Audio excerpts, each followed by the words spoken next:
listen to the I Am Real Estate Show with Sandra, Raymond, and Danielle. You know, we've talked a little bit about how the market has been shifting and things are changing. And if you're putting your home up on the market, it may, the number of days on market may be a little bit different. And as that shifts, some things that can make you stand out with your home being on the market is staging. And so our next guest, we're going to talk about some staging and what that looks like. So we've got Monica Kluge with Red Sea Home Staging. How are you doing today? I'm great. Thanks for having me. Thanks for being here. We're excited to have you as a guest. And you're actually the first person to be on the show to talk about staging. So wonderful. Yeah, welcome. Who are most of your clients? Tell us what your perfect client looks like, or the person who should be calling you would look like. Real estate agents actually are my perfect clients. Listing agents who have properties that are going on the market. My goal is to help agents sell their properties for more money and in the shortest amount of time. And real estate staging definitely helps to accomplish that. So I think part of the benefit that you have in staging is just the photography. Yes. and how a house photographs. Do you want to speak to that a little bit? Absolutely. There have been so many surveys done between NAR, the National Association of Realtors, and the Real Estate Staging Association, and House, and Realtor.com, so on and so forth.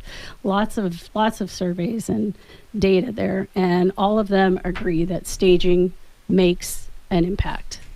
99% of millennials actually shop online first before they go see a property, and that's the first impression.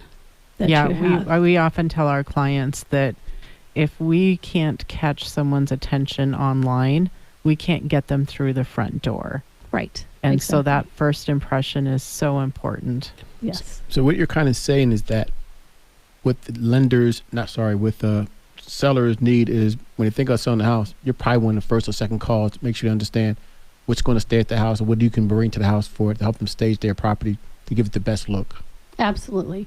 One of the things that agents love is that I get to be the one to have those difficult conversations with the sellers. Yeah, you nailed it with that. Sometimes when you go into somebody's house and you go, I know you love that painting, and I know that someone you love painted that painting, but not everyone is going to appreciate what you have, right? Oh, yeah, that's an ugly conversation. Oh, can we say thank you for that?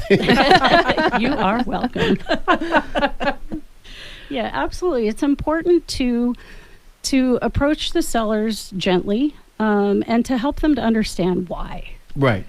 Right now, when someone's in a home, they're home. It's their stuff. It's their life. It's their memories and all of that. But when it comes time to sell, the home becomes a house instead. Okay.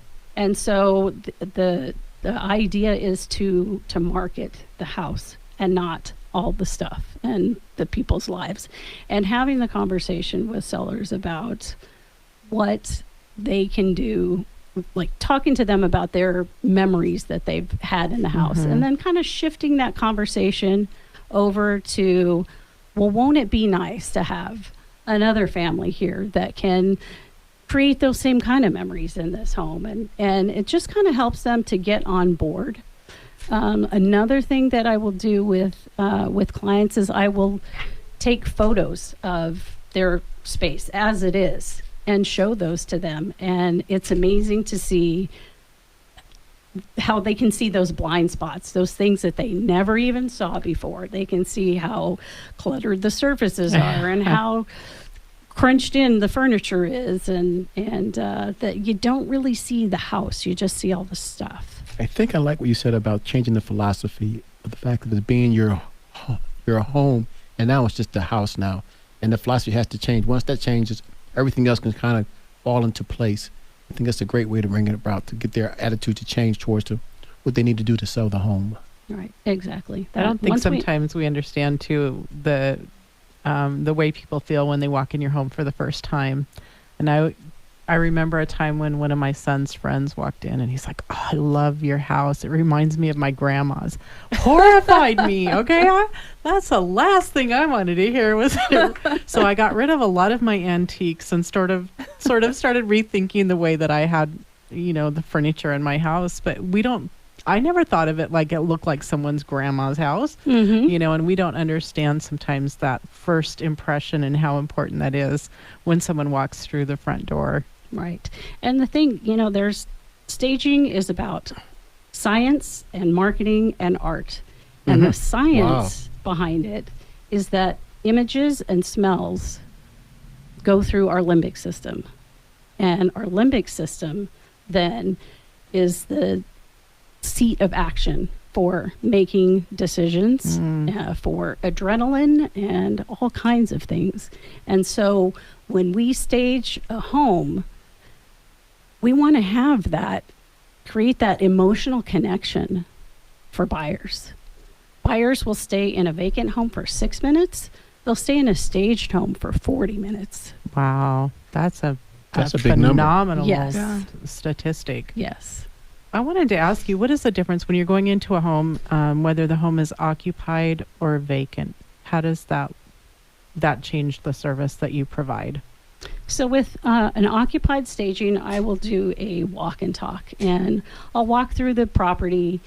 I'll take photos on my own and then walk through the property with the seller and go over my recommendations, show them what I see in the photos so that they can see it in a different way, and make recommendations for changes in paint color, for removing furniture, for decluttering, and really depersonalizing things. Wow. And making it a place that is more appealing to a wider audience instead of being so personal. I think of it as when you walk into new home construction and you walk into that model home, someone walking through your home may have just walked through model homes, and that's kind of what they expect to see, is something that's very professional and very clean lines, and not, like you mentioned before, the clutter is gone, and they don't necessarily want to see your family photos and stuff. That's a hard thing to tell someone. And you just talked about the fact is, what do you do when you have someone that's occupied? So what do you do when someone come to you that has a vacant home?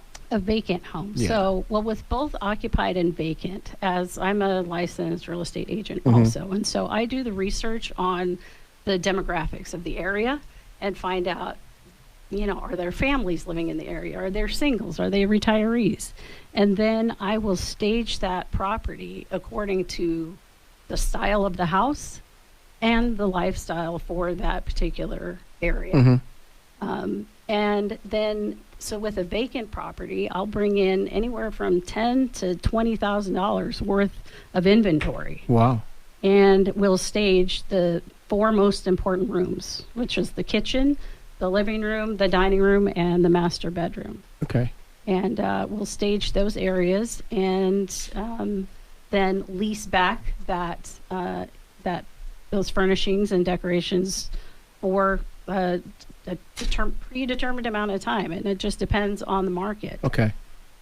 You said that's a predetermined amount of time, so they're making that decision at the point that they're hiring you? Right. So typically I will do depending on the market, I'll do a 60-day lease. And then at the end of that 60 days, we can reevaluate and see, do we need to just go, for one more, and we'll go month to month, but. Got it. Yeah. And I know this is going to be a really tough question to answer because every home is different. But what should someone budget if they have, let's say, just maybe a 2,000 square foot home that is vacant? What range could you give us that they should budget for something like that? Well, it's going to depend on the price point of the house. And the area. You always want to stage a little bit above the perceived value for the property. I would not have thought of that. So that's Yeah. interesting to hear you say that. So That a makes house in sense. central Tucson, you're not going to stage the same as you are the same square footage in the foothills. Right. And so it just depends. I heard you Weird. say that earlier. Yeah, my favorite real It estate just words depends. So what's the process? The process, they give you a call, or the agent gives you a call, and then what? Yes, an agent will give me a call. I will do, typically the agent pays for a consultation, and I will go and meet with the seller and do either the walk and talk or do the vacant, have that conversation about the vacant staging. And then we, Go ahead. and After we do that, you sit there, you meet them, talking about whether it's vacant or occupied. You Do tell them a what's going on. proposal or something at that and point. put together a proposal, right? Okay, and And, that was not fair. We're running out of time, and I know. just kind of gave a little "let's wrap this up" signal, and I caught Monica off guard with that. How do people get a hold of you? My website is redseahomestaging.com, and I'm also Red Sea Home Staging on Instagram. And my phone number is 520-975-2888. Want to give that phone number one more time? Sure, 520-975-2888.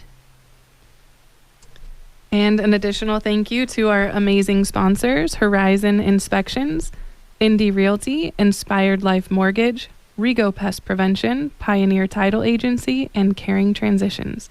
When you use one of our sponsors, let them know that Sandra, Raymond, and Danielle sent you. Thanks for being here. Thanks for being here, Monica. Really appreciate it. Thank you for having me.